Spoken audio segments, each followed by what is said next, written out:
En el siguiente audio escucharemos las meditaciones de Luisa Picarreta titulado ¿Cuánto nos ama Dios?, en la voz de José Luis Acuña. Escribe Luisa: continuando mi habitual estado, me encontré fuera de mí misma y vi a mi siempre amable Jesús, todo chorreando sangre y con una horrible corona de espinas. Con dificultad me miraba por entre las espinas y me dijo: hija mía, el mundo se ha desequilibrado porque ha perdido el pensamiento de mi pasión. En las tinieblas no ha encontrado la luz de mi pasión que la ilumine y que, haciéndole conocer mi amor y cuántas penas me cuestan las almas, pueda reaccionar y amar a quien verdaderamente lo ama, y la luz de mi pasión guiándolo, lo ponga en guardia de todos los peligros. En la debilidad no ha encontrado la fuerza de mi pasión que lo sostenga. Se ha olvidado de que lo amo, no me ama y no recibe los bienes míos.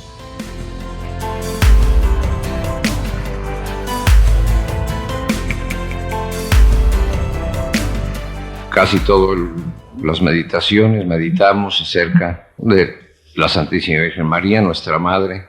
Cosas pues muy bellas que después todos me han comentado que pues no sabían, que no conocían estas cosas espirituales y esta actitud espiritual de la Santísima Virgen para con nosotros, que han sentido que estas meditaciones les han acercado muchísimo realmente, no solo a una devoción a nuestra Madre Santísima, sino a sentirla realmente cerca en todo lo que nos sucede en el día y para toda nuestra vida. Y sí, pues esto es muy importante, también lo comentábamos con otras personas, como el conocimiento nos da la posesión de esa verdad que conocemos. Antes de conocer una verdad, el bien que contiene esa verdad y que puede producir en nosotros queda pues lejos de nosotros, si no es que como una cosa cerrada para nosotros. Y a medida que descubrimos un conocimiento más, que Dios nos ilumina una cosa de más, eso queda como propiedad del alma para quien tiene buena voluntad. Y desde ahí es fácil seguir viviendo ya con esa verdad integrada, por así decirlo, como propiedad del alma, y que no desapareciéndose, digamos, de nuestra alma, continúa en vida, continúa iluminándonos ya continuamente, valga la redundancia. Entonces, así también de todo lo demás. Cuando conocemos, por ejemplo, cuánto nos ama Dios, cuando descubrimos cuánto nos ama Dios, entonces también en nosotros se despierta ese deseo de amarlo, como en Luisa, según la oración que Hilda nos ha hecho favor de leer. Como esos deseos tan fuertes de amar a Dios surgen del conocimiento de cuánto nos ama Dios a nosotros. Si nosotros tenemos o hemos tenido un Dios muy lejano, para nosotros no es que Dios esté lejano, los lejanos somos nosotros de Dios. Dios diría: qué lejos estás de mí, pero yo estoy cerca de ti. Nosotros decimos a veces: usted que está tan cerca de Dios. No, pues ¿cómo están cerca de Dios? Pues todos estamos cerca de Dios, pero no lo hemos descubierto muchas veces, no lo hemos conocido, y por eso parece, y no solo parece, sino que nuestra vida se desarrolla con un Dios lejano, aunque esté cercano, porque no hemos alcanzado a conocer y a descubrir cuán cercano está Dios de nosotros, cuánto nos ha amado, y como no lo hemos descubierto, nosotros a nuestra vez somos los que vivimos como si Dios estuviera lejano, y un Dios allá en no sé en dónde, en Europa o en Estados Unidos, y nosotros acá debatiéndonos con nuestros problemas de aquel Dios que no le importamos nada. Ese Dios lejano a quien muchas veces culpamos de nuestras desgracias, cuando los causantes de nuestras desgracias somos nosotros. Entonces, hay que descubrir todo este grupo o este ámbito, este enfoque de cuánto Dios nos ama, porque a pesar de que estamos llenos de las pruebas de su amor a nosotros, nosotros somos tan ciegos que no lo sabemos descubrir en todas esas pruebas o muestras en las que Dios nos dice a gritos que nos ama. Y nosotros, sordos a eso, vivimos, repito, considerando a un Dios como si no nos amara, como si no le interesáramos nosotros. Yo creo que esto es una de las afrentas, por no decir pecados, más graves que podemos cometer. Por lo demás, sería pecado contra el primer mandamiento: amarás a Dios con todo tu corazón, con toda tu alma, con todas tus fuerzas, sobre todas las cosas. ¿Quién se ha confesado de haber pecado contra el primer mandamiento? Todos nos hemos confesado de haber pecado contra el del quinto en adelante. Tal vez del cuarto: honrarás a tu padre y a tu madre. Del tercero: santificarás las fiestas, pues también algunas veces. Pero del primero, quien se ha puesto en el confesionario ha dicho: Padre, me acuso que he pecado contra el primer mandamiento. No he amado a Dios con toda mi alma, con todas mis fuerzas, con todo mi corazón y sobre todas las cosas. ¿Por qué? Porque no tenemos esa falta de correspondencia de amor a Dios como cosa grave. Si decimos unas mentiras o tenemos malos pensamientos, parece que esos sí son pecados. Y sí lo son, claro está. Pero de nuestra falta de correspondencia de amor a Dios, nadie la considera, nadie la mide, y por lo tanto, nadie siente que eso sea un pecado, siendo que es contra el primer mandamiento. ¿Por qué? Por lo que decía hace rato. No hemos todavía descubierto un Dios que nos ama en todo. ¿Y cómo nos ama? Por eso el no amarlo, pues es cosa de nada. Y muchas veces parece que esa actitud nuestra de no amarlo sería una como revancha al pensar y al creer que él tampoco nos ama y que está en Estados Unidos tratando de ver cómo arreglan las Torres Gemelas y nosotros por acá peleándonos en la vida. Entonces, vamos a tratar de descubrir, o de meditar, pues de meditar cuánto nos ama Dios, cuánto nos ha amado, para que en nosotros surja ese conocimiento y ese amor justo hacia Dios para realmente vivir en la justicia. ¿Y qué cosa es un hombre justo? En el Antiguo Testamento se usaba esa. Era un varón justo. Nosotros que entendemos por justicia, por un reino de justicia y de paz, un reino en que a cada quien lo suyo, pero no más entre nosotros, porque aquí se habla de justicia y de paz no más entre los hombres.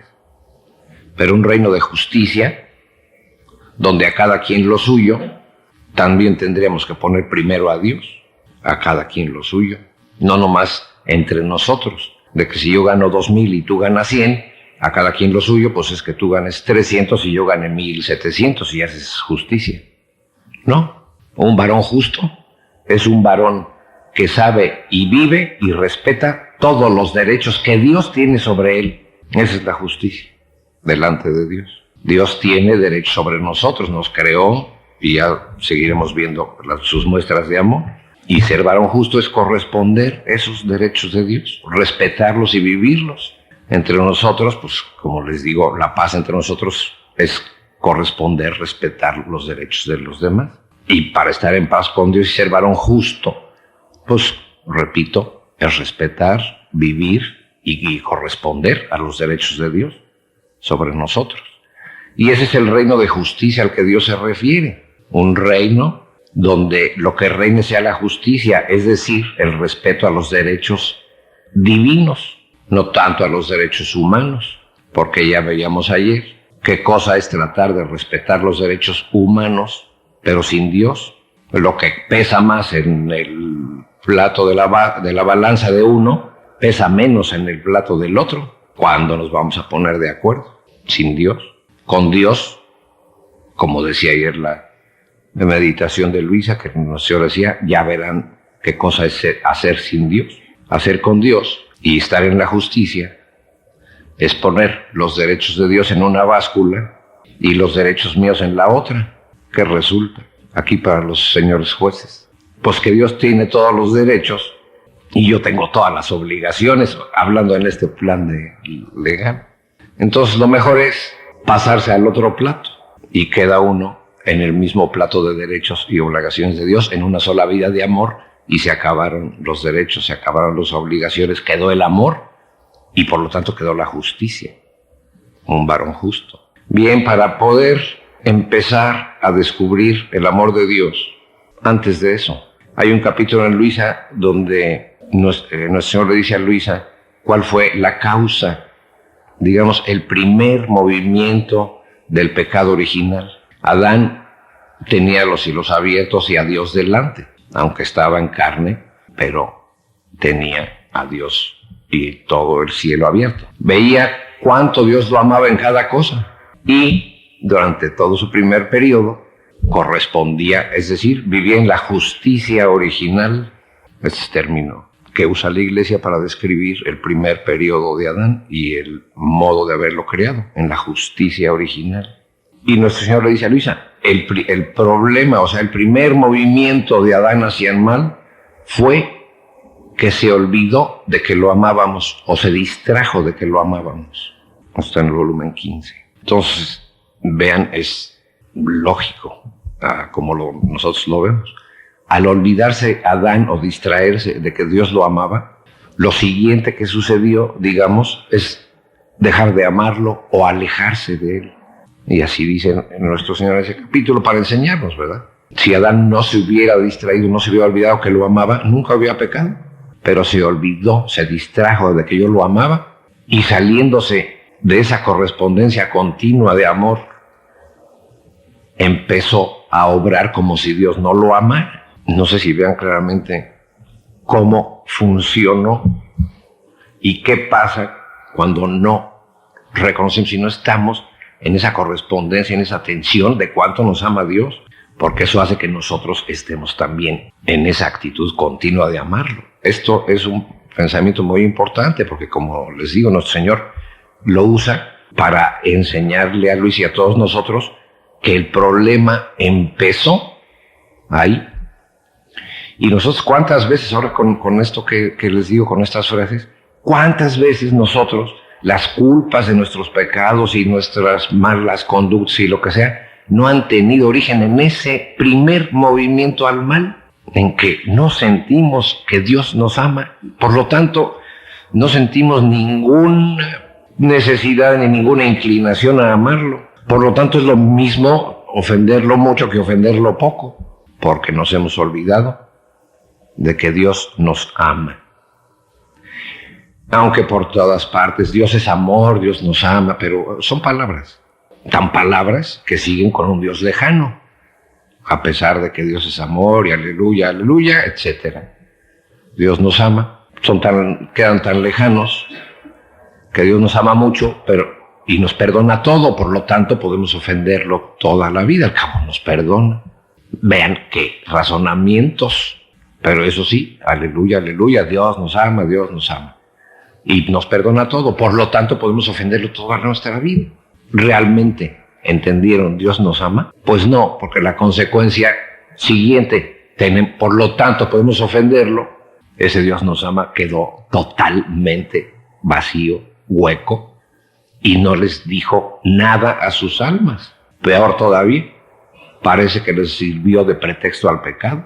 Y esto no crean que lo oí hace muchos años, anoche mismo y esta mañana mismo. Y uno dice, bueno, ¿qué? ¿Cómo dicen ustedes aquí? ¿Qué charada? ¿O cómo dicen?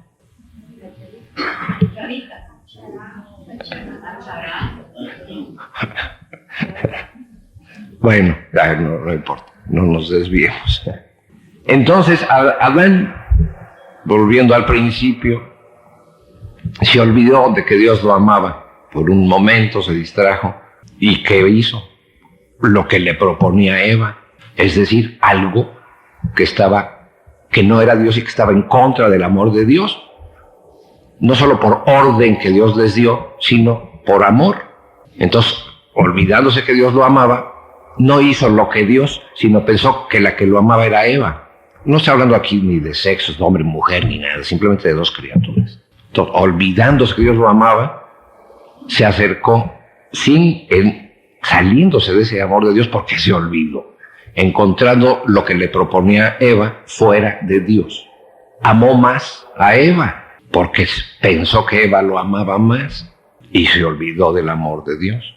Vino ahí el pecado original. ¿Y cómo quedó la criatura? Tan lejana de Dios después del pecado original, que Dios prácticamente, el Dios verdadero para ellos, no había dejado de existir. En el Antiguo Testamento era el Dios que manifestaba sus derechos, su justicia. No quiero hacer de 4,000 años resumirlo en 3 palabras, pero la sustancia de eso, de todos aquellos males y todas aquellas cosas, idolatrías, fue lo mismo. Olvidaron porque Adán se los privó del conocimiento del verdadero Dios, de que aquel Dios lo amaba.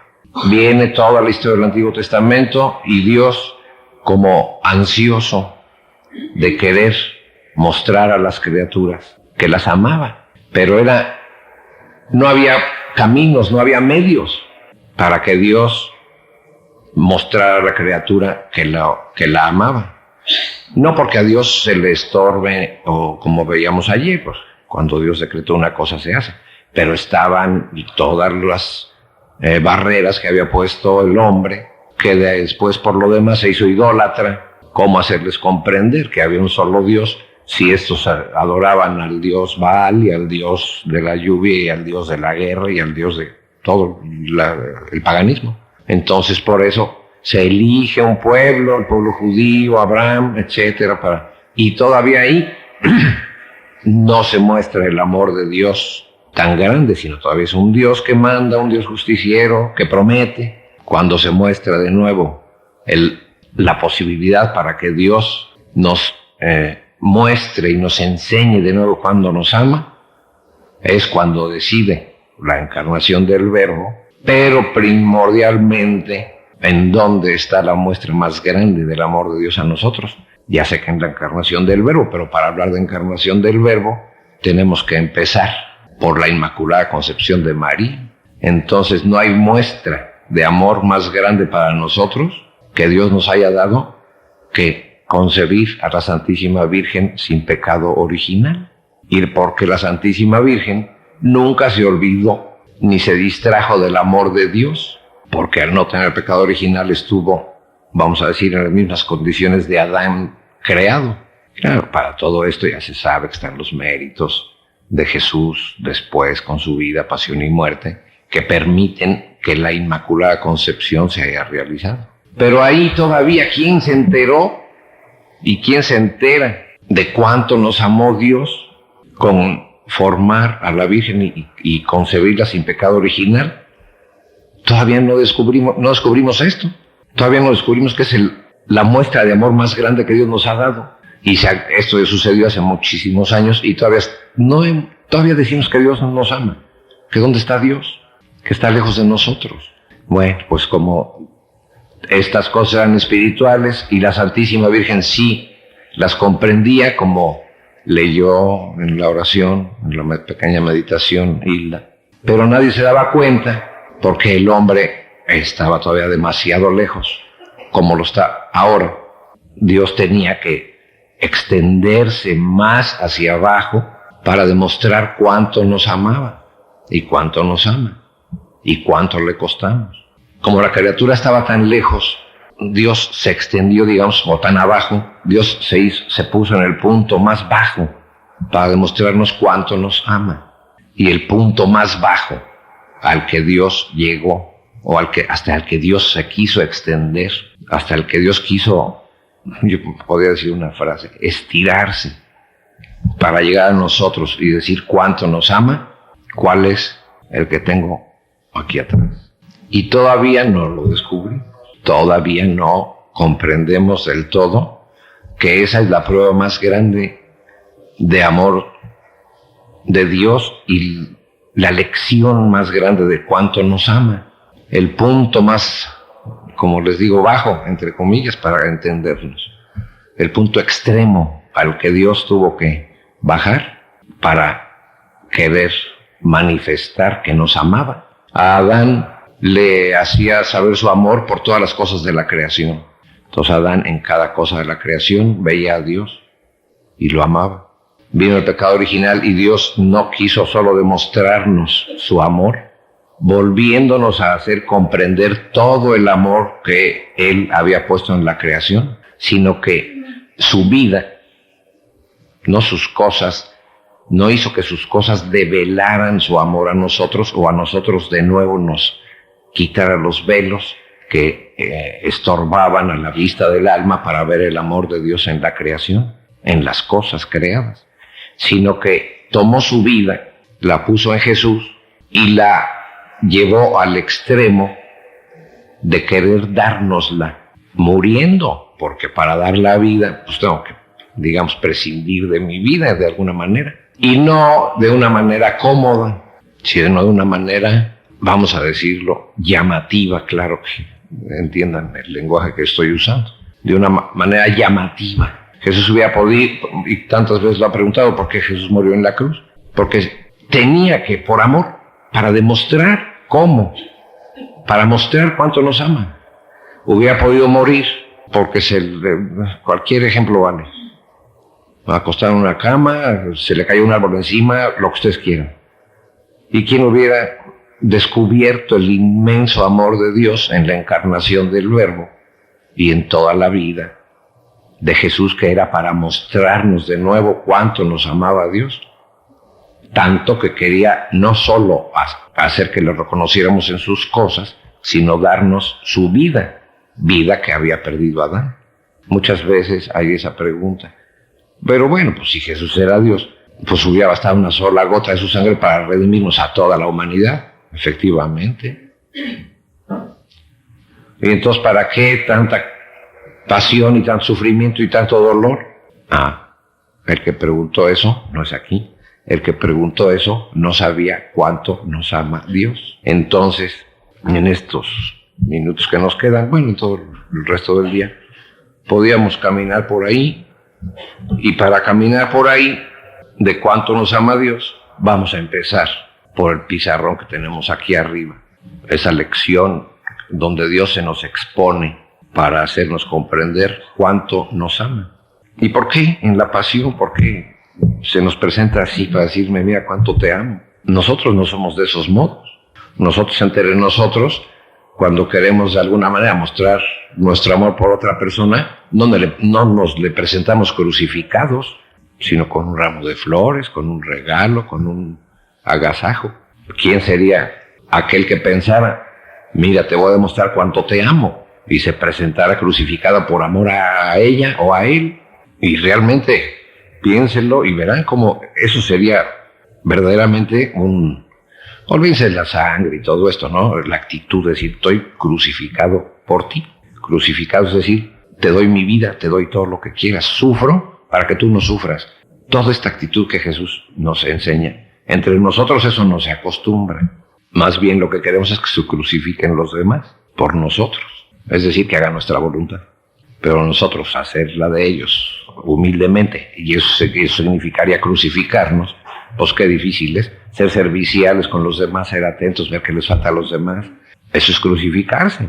Como les digo, no tanto, pues ir a la carpintería y comprar 2 maderos, ¿no? Aunque no sería mala idea. Así aprenderíamos realmente cómo tendríamos que amarnos. Vengo a darte una cuelga, aquí estoy. ¿Qué quiere decir? Tú primero que yo. Sería interesante.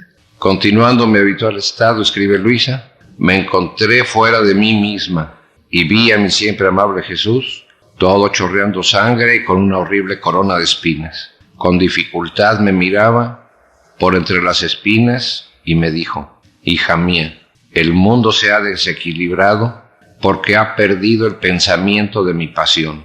En las tinieblas no ha encontrado la luz de mi pasión que lo ilumine y que haciéndole conocer mi amor y cuántas penas me cuestan las almas, pueda reaccionar y a amar a quien verdaderamente lo ama, y la luz de mi pasión, guiándolo, lo ponga en guardia de todos los peligros.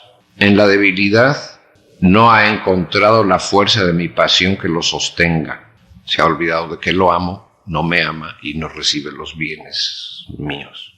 En la impaciencia no ha encontrado el espejo de mi paciencia que le infunda la calma, la resignación, y ante mi paciencia avergonzándose, tenga como un deber dominarse a sí mismo. En las penas no ha encontrado el consuelo de las penas de un Dios que, sosteniendo a las suyas, le infunda amor al sufrir. En las penas no ha encontrado el consuelo de las penas de un Dios que, sosteniendo a las suyas, le infunda amor al sufrir. En el pecado no ha encontrado mi santidad, que haciéndole frente, le infunda odio a la culpa. En todo ha prevaricado el hombre, porque se ha separado en todo de quien puede ayudarlo. Pero este capítulo, con tantos elementos, aquí hasta donde vamos, podríamos más bien leerlo en otra forma, porque si bien el mundo se ha desequilibrado porque ha perdido el pensamiento de mi pasión, pues sí, el mundo, los demás.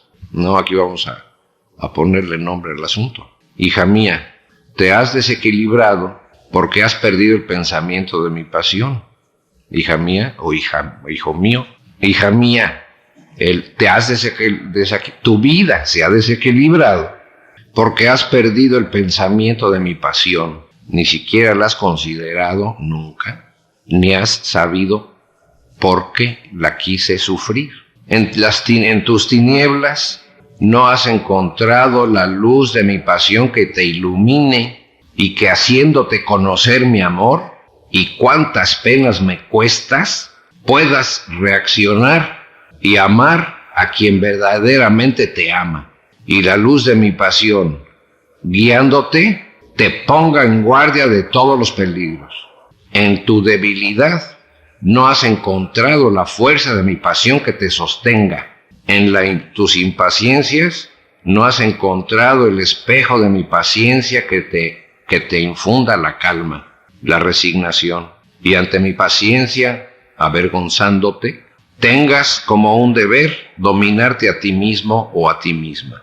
En tus penas no has encontrado el consuelo de las penas de un Dios que, sosteniendo tus penas, te infunda amor al sufrir. En tus pecados no has encontrado mi santidad, que, haciéndole frente a tus pecados, te infunda odio a la culpa. En todo has prevaricado, porque en todo te has separado de quien puede ayudarte y de quien verdaderamente te ama. Por eso has perdido el equilibrio. Has hecho como un niño que no ha querido conocer a su madre, como un discípulo que, desconociendo al maestro, no ha querido más escuchar sus enseñanzas ni aprender sus lecciones. ¿Qué sería de ese niño y de ese discípulo? Serás el dolor de ti mismo y el terror y el dolor de la sociedad. Así, tal se ha hecho el hombre, es decir, así te has hecho, terror y dolor, pero dolor sin piedad. El hombre empeora siempre más, y yo lloro por ti con lágrimas de sangre. En la siguiente charla continuaremos desmenuzando y tratando de ver si Dios nos ama.